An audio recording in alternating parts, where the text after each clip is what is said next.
चलो मैं चलता हूँ।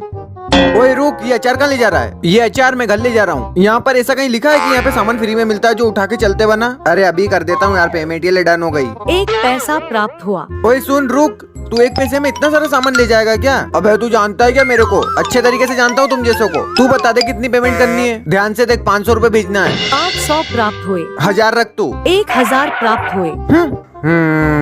ओए मोटी गुड मॉर्निंग, 1 प्लेट नूडल्स लगा दे फटाफट। ये लो आपके उबले हुए नूडल्स, बना तो आप ही लोग है ना? अरे हाँ हाँ, इसमें भी कोई पूछने की बात है क्या? मैं अपने हाथ की बनी नूडल्स खाता हूँ बस, और वो मुझे बहुत ही मजा आता है उसे खाने में। तो वैसे पिज्जा बर्गर भी रखा करो दुकान में। उठ आज इतनी जल्दी? हाँ वो आज थोड़ा ज्यादा बिजनेस हो गया था इसलिए जल्दी घर जा रहा हूँ। अरे ये इसकी गाड़ी थी क्या?